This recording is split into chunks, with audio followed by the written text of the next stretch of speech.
Hi, this is Wally Kern with Supreme Gecko. Let's talk dubias. Sorry, this is Wally Kern with Supreme Gecko. Let's talk about dubias. I wanted to know, even before we get started, what kind of dubia setups are you maintaining? What are you feeding them? How are they doing? Leave a comment below and let me know. Don't miss the valuable Supreme Pro Tip at the end.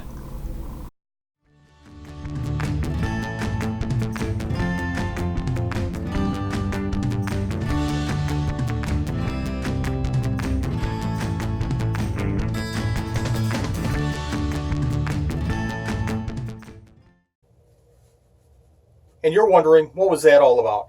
Well, whenever I work with the dubias, I have to wear this respirator.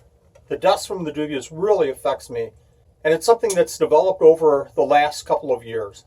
But in today's video, I'm going to discard this for a little bit, and we're going to talk about dubias. So why are dubias important? Well, we use dubias quite a bit here at Supreme Gecko to feed all of the geckos. It's a great food because we can get the right size for the small geckos, and we can get the right size for leopard geckos and crested geckos as well. And by dusting those dubias, we get just the right nutritional value from our feeder insects. And the best part is, this is an almost no-cost feeder solution for us.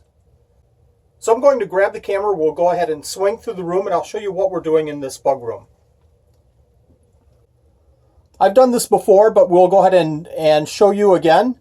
We've got the temperature on the wall there. You can see it's just, see if I can get a good look at it, it's just under 80 degrees, and that's because I've been going in and out of the room a little bit.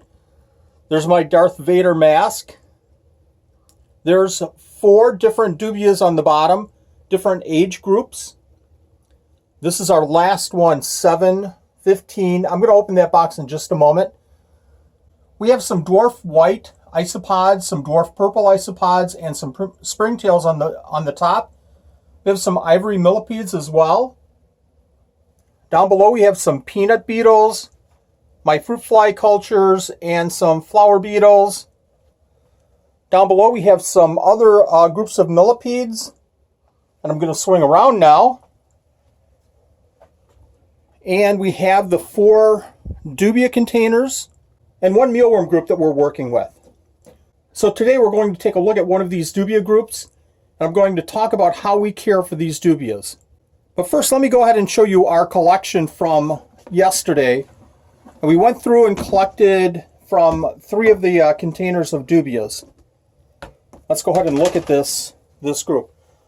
This was about, if I remember right, 800 grams of dubias. So if we can get a good look at this.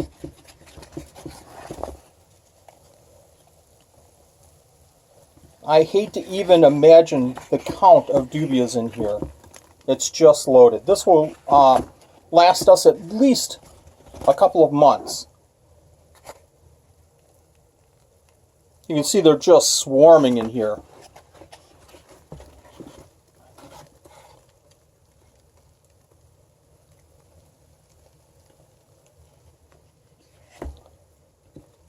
We feed these dubias some special food, and we also give them lots of greens and vegetables.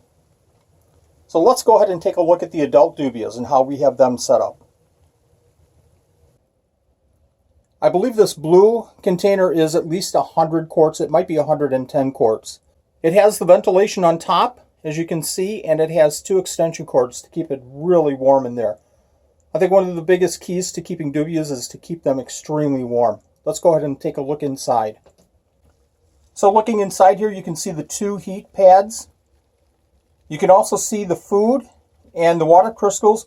We use water crystals, but we also use a lot of vegetables in these dubia colonies. A couple of things that you'll notice is that it's a real clean setup right now. We just cleaned it out yesterday. That's really a job to sort through the dead material on the bottom and collect all of the baby dubias. We got a huge pull from this dubia container with baby dubias. Let me just move a couple of containers here.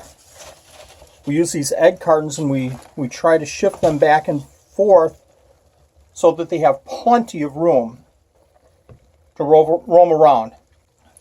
Again, this colony is about a year old, so you can see there's quite a few dubias, but we like to keep them usually about 2 to 3 times as many in here. And we have our 2 other tubs set up that way. The substrate on the bottom is a wheat bran. We can use wheat, we can use oats. For us, we can get these big bags of oats and wheats fairly reasonable, and it lasts us a long, long time. The food that we're feeding right now is a corn mash. We also use a chicken feed mash, and we use a couple of other foods that I'm blending up and trying out just to see how they work. But these dubias are producing so well. I think that the important thing is to give them a good grain-based food type.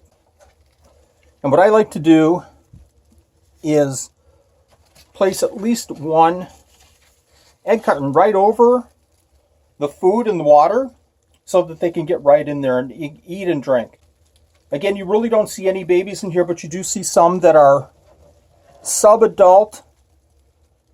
And again, these are just perfect size for leopard geckos, for crested gecko. Let's go ahead and close this up. So let's go over those basics again one more time. Start with a good group of dubias. Again, they only live about 1.5 years or so, 2 years I think at the most. So start with a good young group. Give them lots of heat.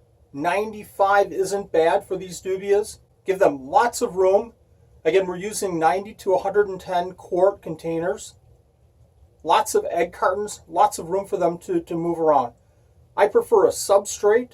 A lot of people don't use a substrate and allow the dubia's waste to accumulate at the bottom, and that gives the baby somewhere to hide. Give them a good food, a good grain-based food, and give them a water source. Don't feed watery vegetables like lettuce. What we prefer instead is kale and collard greens and certainly carrots and cucumbers. Butternut squash is another great vegetable. We leave these groups alone for about a month or so.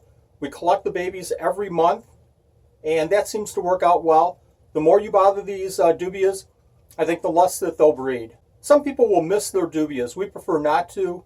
We give them the water source, and it feels humid enough in this room for them to go ahead and molt. Today we have a bonus, 2 Supreme Pro tips. The first is, a lot of people say that adding oranges to your dubia colony will help it reproduce quicker.